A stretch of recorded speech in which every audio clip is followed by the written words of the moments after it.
प्यारे बच्चों, यदि आप भी क्लास 12th का फाइनल बोर्ड एग्जाम इस साल देने वाले हैं और आप इंग्लिश सब्जेक्ट रखे हैं और आपकी इंग्लिश में बिल्कुल भी तैयारी नहीं हुई है या फिर आप सभी को इंग्लिश सब्जेक्ट को लेकर के डर है, तो आज के क्लास का ये क्वेश्चन आप सभी जरूर याद कर लीजिएगा। क्योंकि आज के क्लास में मैं आप सभी को इंग्लिश का ऐसा VBI ऑब्जेक्टिव क्वेश्चन बताने वाला हूँ जो आप सभी के फाइनल बोर्ड एग्जाम में इस साल पूछे जाएंगे। तो फ्रेंड्स, आप सभी जो है ना इस क्लास को कंप्लीट देखिएगा और हर एक क्वेश्चन को मेरे साथ साथ याद कर लीजिएगा। इस क्लास में मैं आपको ग्रामर और बुक दोनों से क्वेश्चन बताऊंगा जो आपके फाइनल बोर्ड एग्जाम के लिए बहुत बहुत इंपॉर्टेंट है और आपके फाइनल एग्जाम में पूछे भी जाएंगे। तो क्लास को बिल्कुल भी मिस नहीं कीजिएगा, ठीक है ना। तो चलिए फटाफट से हम लोग क्लास को शुरू करते हैं। उससे पहले अगर आप सभी चैनल से नए जुड़ रहे हैं तो चैनल को सब्सक्राइब कर लेंगे और वीडियो पसंद आए तो वीडियो को लाइक करके अपने दोस्तों में शेयर कर देंगे, ठीक है ना। तो देखिए यहाँ पहला नंबर क्वेश्चन पूछा गया है कि नानू काका was a very dot dot man. यहाँ पर बताना है नानू काका जो है वो एक कैसा आदमी थे, क्या फूडी थे, स्टूपिड थे या फिर जो ऑनेस्ट थे या फिर क्लेवर थे। तो फ्रेंड्स याद रखना है नानू काका एक जो है बहुत बड़े चालाक आदमी थे जिसे हम लोग क्लेवर बोलते हैं, ठीक है। तो नानू काका was a very clever man, ठीक है। Right answer option number D हो जाएगा। नेक्स्ट क्वेश्चन की तरफ हम लोग बढ़ते हैं। दूसरा नंबर पूछा गया है नानू काका डॉट डॉट यानी बिफोर ही स्पीक्स। देखिए नानू काका जो है बोलने से पहले क्या लेते हैं, तो आप सभी याद रखिएगा नानू काका जो है बोलने से पहले एक चुटकी जो है ना सूंघनी लेते हैं जिसको हम लोग खैनी भी बोलते हैं, ठीक है। तो right answer option number C होगा, इनहेल्ड सम यानी स्नफ्स, ठीक है। Right answer option number C हो जाएगा। नेक्स्ट क्वेश्चन की तरफ बढ़ते हैं। तीसरा नंबर पूछा गया है हु ट्रेवल्ड फ्री विथ नानू काका। यहाँ पर आपको बताना है नानू काका के साथ फ्री जो है यात्रा कौन की है। तो आपको याद रखना है जो किटन है वो जो है ना यानी जो बिल्ली का बच्चा वो जो है ना नानू काका के साथ फ्री ट्रेवल किए थे, यानी कि मतलब फ्री यात्रा किए थे, ठीक है ना। Right answer option number D हो जाएगा। चलिए 4 नंबर क्वेश्चन देखेंगे। पूछा गया है नानू काका वॉज कमिंग टू दिल्ली। देखिए नानू काका से आपको ये सब क्वेश्चन क्यों दे रहे हैं, आपको आप भी सोच रहे हैं कि एक ही चैप्टर का पूरा क्वेश्चन शायद उठा के लेके आ गया है। तो मैं आपको बता दूं कि नानू काका से ही आपके फाइनल बोर्ड एग्जाम में 3 से 4 क्वेश्चन पूछते हैं, ठीक है। तो इसीलिए मैं चाहता हूँ आपका ये 3 से 4 क्वेश्चन जो है ना गलती ना हो, ठीक है। इसीलिए ये नानू काका से लगभग 5-6 क्वेश्चन लाया गया है। तो आप सभी ध्यान से देख लेंगे, याद कर लेंगे, फिर उसके बाद हम लोग व्याकरण में आएंगे, ठीक है, यानी कि ग्रामर में आएंगे। तो देखिए 4 नंबर पूछा गया है नानू काका वॉज कमिंग टू दिल्ली। मतलब कि नानू काका जो दिल्ली आए थे तो वो क्या करने के लिए आए थे, क्या यानी रेड फोर्ट मतलब कि जो लाल किला है वहाँ पर विजिट करने के लिए, सम मिनिस्टर मतलब कुछ मिनिस्टर को देखने के लिए, पार्टिसिपेट करने के लिए कॉन्फ्रेंस में, या फिर स्पेंड समर यानी मतलब कि गर्मी में जो है समय को वेस्ट करने आए थे या फिर यानी खर्च करने आए थे। तो बताएंगे। तो याद रखना है यहाँ पर नानू काका जो है दिल्ली आए थे वो कुछ मिनिस्टर्स को देखने आए थे, ठीक है। राइट आंसर 4 का भी हो जाएगा। चलिए 5 नंबर देखेंगे। पूछा गया है नानू काका वॉज टू स्टे फॉर। देखिए नानू काका जो है यानी रुके थे या फिर ठहरे थे तो वो कितने दिन के लिए, 4 और 5 डेज के लिए, 3 और 4 डेज के लिए, 2 और 3 डेज के लिए, या फिर जो है ए वीक के लिए। तो याद रखेंगे नानू काका जो रुके थे तो वो 2 से 3 दिन के लिए रुके थे, ठीक है। राइट आंसर यहाँ पर 5 का सी हो जाएगा। चलिए तो 6 नंबर देखेंगे। पूछा गया है I have a dream is a speech delivered by Martin Luther king junior on. यहाँ पर देखिए आई हैव ए ड्रीम जो है एक स्पीच है, ठीक है, जिसको डिलीवर्ड कौन किया है, मार्टिन लूथर किंग जूनियर ने। अब यहाँ पर पूछा गया है कि कब डिलीवर्ड किया है यानी कि कब दिया है। तो आप याद रखिएगा 28 अगस्त 1963 को दिए, मतलब 1963 को दिए हैं, ठीक है ना। ध्यान रखना है, याद रखना है, आपको गलती नहीं करना है। आपको पूछे ये भी जा सकते हैं कि आई हैव ए ड्रीम क्या है, तो एक स्पीच है। इसको डिलीवर्ड कौन दिए, मतलब कि इसको जो है कौन दिए हैं भाषण को, तो याद रखना है मार्टिन लूथर किंग जूनियर ने दिए हैं, ठीक है। कब दिए हैं, 28 अगस्त 1963 को, ठीक है। नेक्स्ट चलते हैं 7 नंबर। पूछा गया है the word moments stand for. देखिए जो मोमेंटस जो शब्द है ये जो है स्टैंड होता है मतलब कि खड़ा होता है, वो किसके लिए, फुलिशनेस के लिए, एग्रेसिव के लिए, या फिर वेरी इंपॉर्टेंट के लिए, अनइम्पोर्टेंट के लिए। तो प्यारे स्टूडेंट मोमेंटस शब्द का हम लोग यूज़ करते हैं तो वो वेरी इंपॉर्टेंट के रूप में, ठीक है। Right answer option number C हो जाएगा।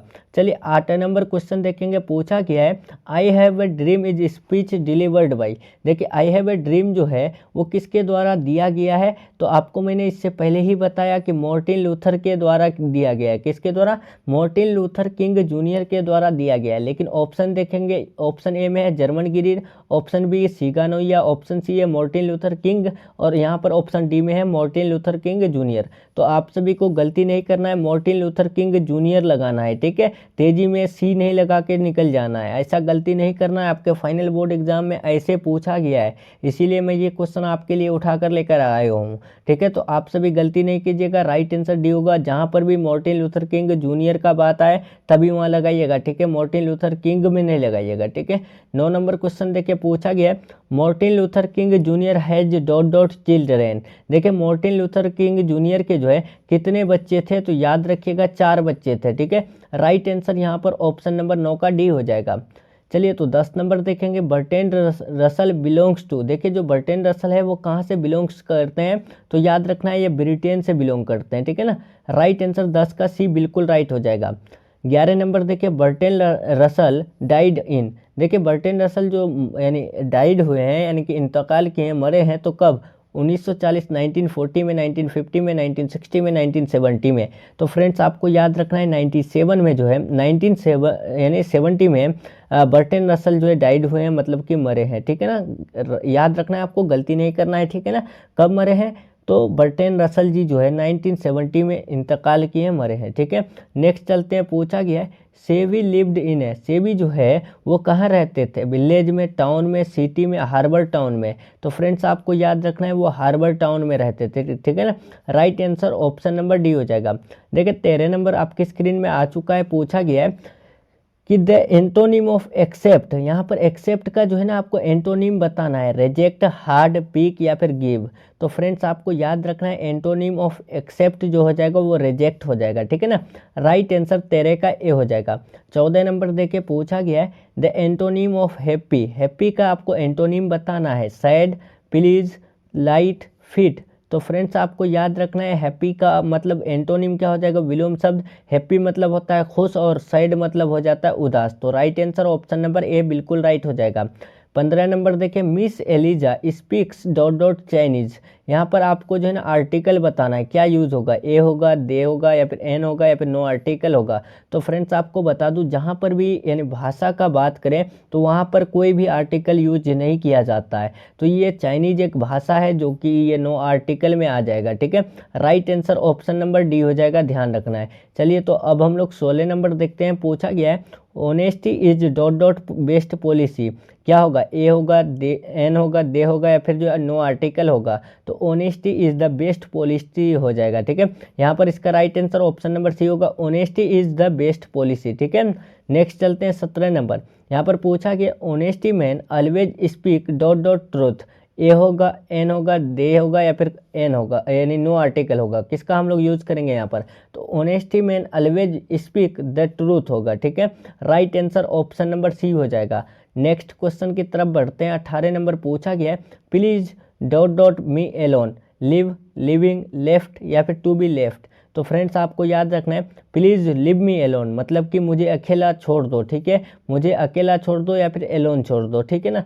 ये बात आपको याद रखना है, इसका राइट आंसर ए होगा। नेक्स्ट 19 नंबर देखेंगे, I speak dot dot Spanish. अब यहाँ पर आपको पूछा गया है कौन सा यूज़ होगा, क्या यानी डज नॉट होगा, हैव नॉट, डू नॉट, या फिर हैड नॉट। तो फ्रेंड्स आपको याद रखना है I speak dot dot Spanish है, तो आई के साथ हमेशा हम लोग किसका यूज़ करते हैं? डू का यूज़ करते हैं। तो right answer option number C हो जाएगा, I do not speak Spanish, यानी I speak do not Spanish, ठीक है। Right answer option number C हो जाएगा। चलिए 20 नंबर देखेंगे, I am dot dot my bed. यहाँ पर आपको बताना है क्या यूज़ होगा, मेकिंग, मेक, या फिर टू मेक, या फिर हेड मेकिंग। तो आपको बता दूं कि हमेशा जब भी आप एम देखेंगे तो इज एम आर के साथ हमेशा जो है ना V4 का यूज़ किया जाता है। किसका यूज़ किया जाता है? V4 का। तो देखेंगे यहाँ पर V4 कौन है, तो आप सभी आराम से आंसर लगा सकेंगे। कि ऑप्शन नंबर ए जो है मेकिंग, ये बिफोर में आता है। I am making my bed, मतलब कि मैं अपना बेड जो है बना रहा हूँ, ठीक है। नेक्स्ट चलेंगे, 21 नंबर पूछा गया है I have a dream is part of है। यहाँ पर आपको बताना है जो आई हैव अ ड्रीम है ये किसका पार्ट है, ड्रामा का है, नोवेल का है, पोएम का है, या फिर जो है स्पीच का है। तो फ्रेंड्स आपको पता है कि आई हैव अ ड्रीम जो एक स्पीच है जिसको डिलीवर्ड किए थे कौन, मार्टिन लूथर किंग जूनियर ने 28 अगस्त 1963 को, यानी 28 अगस्त 1963 को। 22 देखेंगे, the price of the 5 inch गोड इज, यहाँ पर बताना है जो 5 इंच कद्दू का दाम है तो वो क्या है, 5 सेंट, 9 सेंट, 10 सेंट, या फिर जो है 11 सेंट। तो याद रखना इसका राइट आंसर सी होगा 10 सेंट, ठीक है। नेक्स्ट चलते हैं, 23 नंबर पूछा गया है the naming ceremony is held when the baby is. यहाँ पर आपको बताना है जो नाम यानी नामकरण समारोह है या फिर नेमिंग जो सेरेमनी है उसको जो हेल्ड किया जाता है वो कब, क्या जब बच्चा का 7 दिन हो जाता है जन्म का तब, या फिर 5 दिन हो जाता है तब, 3 दिन हो जाता है तब, या फिर जो है इनमें से कोई नहीं। तो फ्रेंड्स आपको याद रखना है जब बच्चा 7 दिन के हो जाते हैं, पैदा होने के 7 दिन बाद जो है उनका नेमिंग सेरेमनी रखा जाता है, ठीक है। राइट आंसर ए हो जाएगा। नेक्स्ट 24 नंबर देखेंगे, द सेरेमनी इज हेल्ड। देखिए जो सेरेमनी यानी हेल्ड किया जाता है तो वो किसके लिए, लड़का के लिए, लड़की के लिए, बोथ के लिए, इनमें से कोई नहीं। तो प्यारे स्टूडेंट देखिए बेबी का मतलब क्या हो जाता है, बेबी में जो है दोनों आ जाते हैं, बॉय और चाइल्ड दोनों आ जाते हैं, तो दोनों के लिए ही जो है ना नेमिंग सेरेमनी जो है हेल्ड किया जाता है, ठीक है। तो right answer option number C होगा बोथ, ठीक है। नेक्स्ट क्वेश्चन की तरफ बढ़ते हैं, 25 number, how free is the press is written by. देखिए how free is the press जो लिखा गया वो किसके द्वारा, महात्मा गांधी, डॉक्टर जाकिर हुसैन, या फिर जो है डोरोथी एल सेयर्स, या फिर एच.ई. बेट्स। तो आपको पता है कि द अर्थ एच.ई. बेट्स लिखे हैं, डॉक्टर जाकिर हुसैन जो है भारत इज माई होम लिखे हैं, उसके बाद यानी इंडियन सिविलाइजेशन एंड कल्चर जो है महात्मा गांधी जी लिखे हैं, और how free is the press जो लिखे हैं वो डोरोथी एल सेयर्स लिखे हैं। तो राइट आंसर यहाँ पर हमारा सी हो जाएगा। उसके बाद हम लोग 26 चलते हैं, उसके बाद उससे पहले मैं आपको एक चीज़ बता दूं, अगर आपका सपना है 400 प्लस लाने का और अगर आप सभी चाहते हैं गेस्ट नोट्स लेकर के आप सभी बेहतर मार्क्स लाना, तो अभी के अभी आप सभी इस नंबर में कॉल या मैसेज करके 100% लर्ने वाला गेस्ट नोट्स ले सकते हैं, जिसमें आपको objective, subjective, long question, short question सभी मिलता है बहुत ही आसान भाषा में, ठीक है। देखेंगे यहाँ पर 26 number, Benji wanted to marry. देखिए बेंजी जो है किससे शादी करना चाहते थे, टोलोरेंस या फिर फ्लोरेंस, रूपानी, या फिर नन ऑफ दीज। तो फ्रेंड्स आप याद रखिएगा बेंजी जो है शादी करना चाहते थे तो वो फ्लोरेंस के साथ है, ठीक है।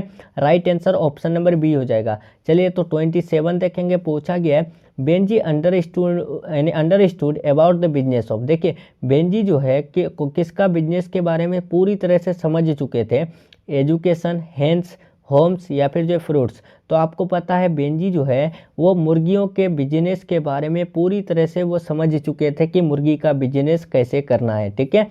चलिए 28 number, V dot dot almost ready. यहाँ पर आपको जो है ना आर्टिकल बताना है, तो आर्टिकल की बात करें वी के साथ हमेशा क्या यूज़ होगा, क्या एम यूज होता है, इज, या फिर वॉज, या फिर जो है आर। तो फ्रेंड्स आपको पता है कि वी जो है वी के साथ जो हम लोग यूज़ करते हैं आर का यूज़ करते हैं, ठीक है।